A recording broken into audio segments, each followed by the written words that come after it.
On Barack Obama's first day in office, MSNBC breathlessly reported on the president's monumental step forward in transparency and ethics.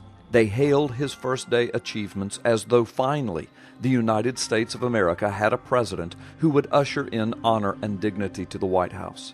In the fourth paragraph down from the beginning of the article, written on January the 21st, 2009, the story reads as follows. Unveiling ethics rules that he portrayed as the fulfillment of a major campaign promise, Obama said that the way to make government responsible is to hold it accountable. The rules are needed, he added, to help restore faith in government, without which we cannot deliver the changes that we were sent here to make. Further down in the same story is the caption, Too Much Secrecy. It reads as follows. In an attempt to deliver on pledges of a transparent government, Obama said he would change the way the federal government interprets the Freedom of Information Act. He said he was directing agencies that vet requests for information to err on the side of making information public, not to look for reasons to legally withhold it, an alteration to the traditional standard of evaluation. Just because a government agency has the legal power to keep information private does not mean that it should, Obama said. For a long time now, there's been too much secrecy in this city, Obama said. He said the orders he was issuing Wednesday will not make government as honest and transparent as it needs to be, nor go as far as he would like.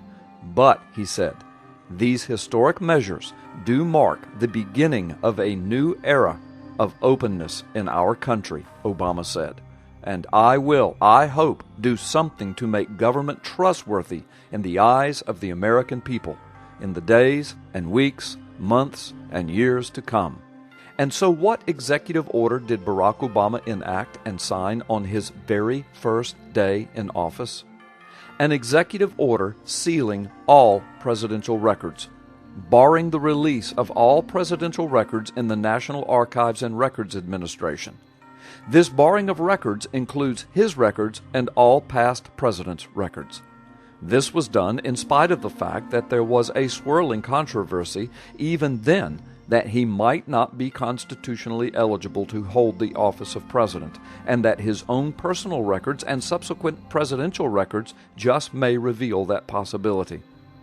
The order was also signed in spite of the fact that he had just promised to have the most transparent administration in history. The promise of transparency made, and his record sealed by executive order, all on the same day. His very first day in office. Did MSNBC report that in this article? Of course not. And now, on August the 2nd, 2010, a military judge, Army Colonel Denise Lind, ruled that Lieutenant Colonel Terrence Lakin cannot have access to records of presidential identification that might show whether or not the Commander-in-Chief is actually constitutionally eligible to sit in the White House. Lieutenant Colonel Lakin was also denied the ability to call any witnesses who had seen the presidential records. This, in spite of the fact that military court-martial law says that a defendant may call any witnesses and secure any documentation that he needs in order to defend himself. And what was part of the judge's reasoning that Lieutenant Colonel Lakin was denied his rights guaranteed him by the law? She said, opening up such evidence could be an embarrassment to the president, and it's up to Congress to call for impeachment of a sitting president. How's that for transparency in government?